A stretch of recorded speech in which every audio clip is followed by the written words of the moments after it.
The previous lessons built an understanding of the inclusive mentorship relationship. As we discussed, mentorship is not just about sharing knowledge, it's about empowering others to discover their own solutions or address challenges. Let's now turn to coaching skills that inclusive mentors can apply in their communication and interactions. Inclusive mentorship builds on 3 key communication skills: active listening, coaching questions, and reflections. We will dive into these 3 skills and share examples and guidance.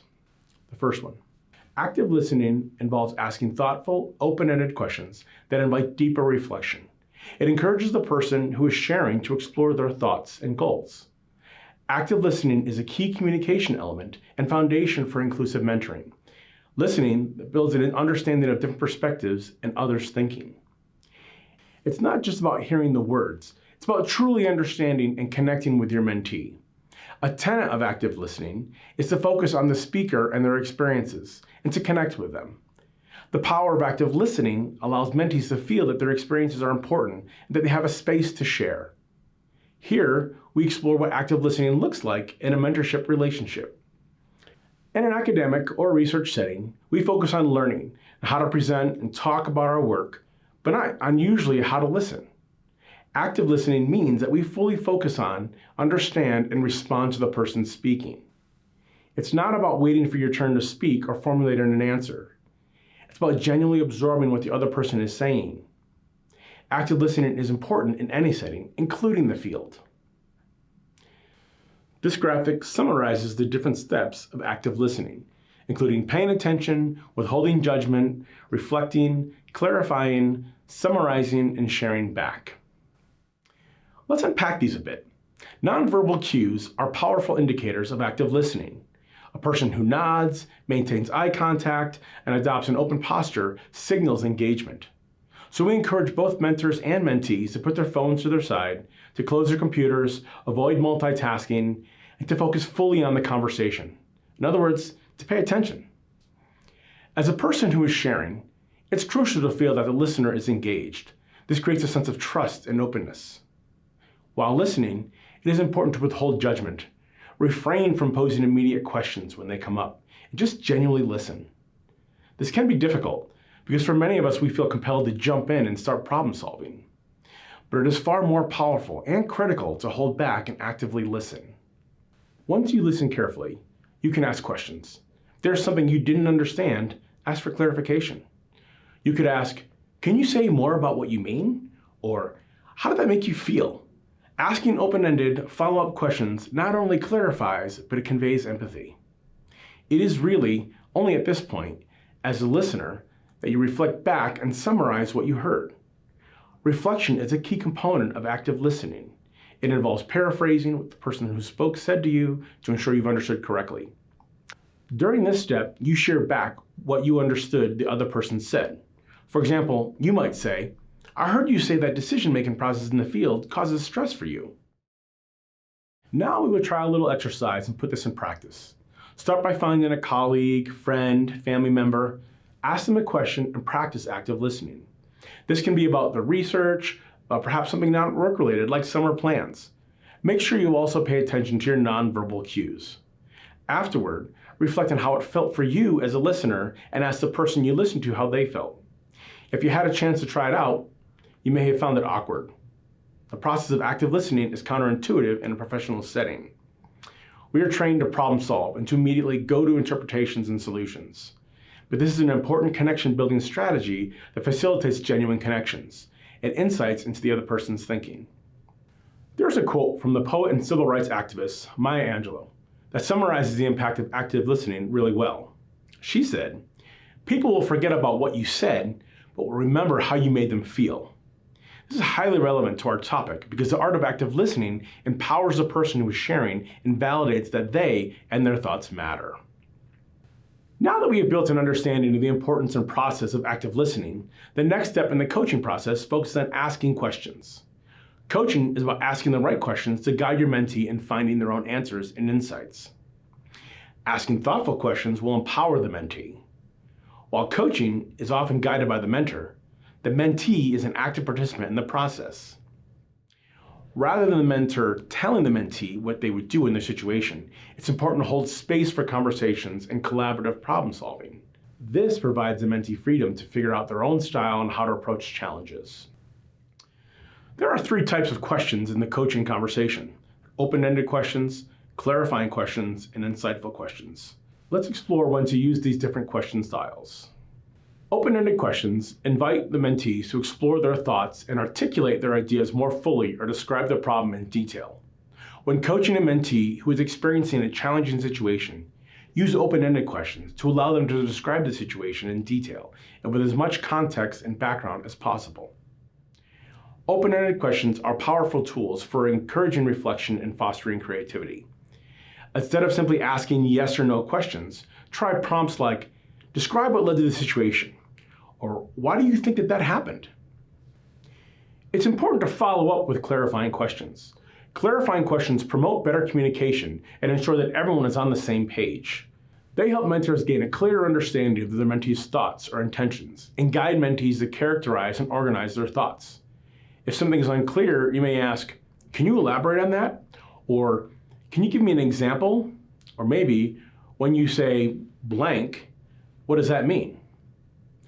For the problem-solving process, the mentor can ask the mentee to explore different options and solutions using insightful or creative questions. Insightful questions inspire mentees to think beyond the obvious and to explore innovative solutions. They're designed to spark deeper thinking. These questions often begin with phrases like, have you considered, or what if? For instance, have you considered approaching the problem from a different perspective? Or what possibilities do you see? Or maybe, how do you envision tackling this challenge? Talking through the options can help build the mentee's confidence to solve the problem. In making space and encouraging them to explore different approaches to success and to define what success looks like for them, we support mentees in contributing their ideas. Collaborative brainstorming of solutions makes space for creativity and empowers learning. Throughout the coaching conversation, it is helpful to pause and summarize what you have heard, similar to the process we discussed as part of the active listening. This way, you can help organize all the information, identify what is missing, and set up the problem-solving process. Summarizing the information allows the mentee to clarify and further explore their ideas. Whether you are the mentor or the mentee, you can ask yourself the following questions about presented challenges. What information, data, and facts do I have about this situation? What information am I missing to help fill potential gaps? Am I reaching conclusions? Are there misperceptions in this conclusion? Am I placing blame? Am I taking responsibility? Have I addressed the real issue? What solutions would I like to see? Once the problem is characterized and potential solutions are identified, work together to develop a plan to implement the solutions. Ideally, the mentee drives a summary of the plan and action items. In the plan, identify milestones and check-in points. And when you check in again, celebrate successes and accomplishments. The final pillar of effective coaching is providing and receiving feedback. Feedback can focus on the research process, professional interactions, or decisions, or work ethic. As a mentor, providing constructive feedback to the mentee can be a key part of supporting them in their growth and development. At the same time, being open to receiving feedback is important for personal growth.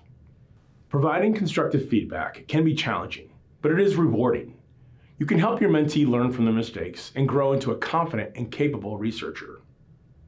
Before we explore how to give feedback, let's remember that feedback in the research community can be harsh. Many of us have received reviews from a journal article submission that made us feel defensive or impact our confidence. So remember to practice kindness when providing feedback or sharing information that may be challenging for your mentee to receive. Let's explore the strategies for structuring a feedback conversation. Create a safe and judgment-free space where both parties feel comfortable expressing themselves. For example, you can do that by sharing appreciation for the mentee's work. Such positive feedback builds trust and sets the right tone. An effective model for giving feedback is a situation, behavior, impact model, developed by the Center for Creative Leadership. Here's how it works. In the conversation, start by describing the situation, then specify the behavior you observed, And finally, discuss the impact that it had. Phrases you could use include, I noticed that behavior, or you might want to say, when you do behavior, that makes an impact. For example, you could say, in our debrief session from the field day, the situation, when you interrupted others multiple times, behavior, it disrupted the flow of the discussion, and some team members seemed hesitant to share their ideas, the impact. This situation behavior impact, or SBI, model focuses on the behavior and impact without assuming reasons or making judgments that can be wrong or hurtful. It will help your mentee understand your perspective. As you provide feedback, try to use descriptive language to explain your observations. For example, instead of saying, you need to be more assertive, say, I noticed that you hesitated to speak up during the meeting. May I ask what held you back? When providing feedback, be specific and objective. Remember, feedback is about supporting growth, not criticism. Some things to avoid when you are providing feedback are making generalizations. Avoid making generalizations such as using words like always or never, and instead focus on specific behaviors or actions that you have observed. Providing examples illustrates your points and allows you to be specific. This leads to the next mistake that many people make when providing feedback. Being too vague. Instead of saying, your presentation was unclear, try, I noticed that some points in your presentation could be further clarified. For example, the justification for the sampling locations. Can we discuss how to make it more concise? Imposing judgment or interpretation on others' actions. If your feedback is judgmental, it will likely make the receiving person defensive. Remember to focus the feedback on the behavior or actions, not on the individuals. Finally, avoid packaging feedback in inappropriate humor or sarcasm. Once you share your observations, give your mentee time to respond and listen to what they share. At the end of the discussion, encourage them to ask questions and clarify anything they didn't understand or want to understand better. When receiving feedback, practice active listening. Avoid being defensive and truly listen to understand. You might say, thank you for sharing your perspective. Can you provide more details on the specific behaviors you observed? If the feedback is unclear, don't hesitate to seek clarification. Ask questions like, can you give me a specific example of when this occurred? Or, I want to make sure I fully understand. Can you elaborate on what you mean by that? Regardless of the feedback, express appreciation for the insights provided. Acknowledge the effort made by your mentor to offer constructive feedback. It shows that you value their input and are open to improvement. After providing feedback, encourage your mentee to reflect on the insights shared. Ask questions like, what steps do you think you could take to address these points? Or how do you perceive the feedback? This empowers them to take ownership of their development and growth. Encourage the mentee to apply a growth mindset as they define the next steps. A growth mindset is about seeing challenges as opportunities and mistakes as stepping stones in the learning journey. For example, encourage your mentee to view setbacks not as failures, but as opportunities to refine their approach. After the feedback conversation, follow up with your mentee. A common mistake is to give feedback and then forget about it. Check in with your mentee regularly to see how they are doing, how they incorporate your feedback, offer additional support, and continue the dialogue if needed. Circling back on a feedback conversation demonstrates that feedback is an ongoing process and not a one-time event. And remember to update the mentoring plan after difficult conversations to try and prevent the situation from happening again. While this lesson focused on mentor feedback, an inclusive mentor encourages their mentee also to provide feedback on their work together. Mentee feedback can follow similar strategies, such as the situation, behavior, and impact model that we outlined in this lesson. Difficult conversations and mentorship relationships are inevitable. However, when we use active listening strategies, effective coaching questions, and carefully structured feedback conversations, like we have discussed in these lessons, mentors and mentees can successfully navigate these conversations and challenges. In this lesson, we explored strategies that support open communication and foster growth and independence. And in the next lesson, we will explore how to establish norms, expectations, and mentoring agreements.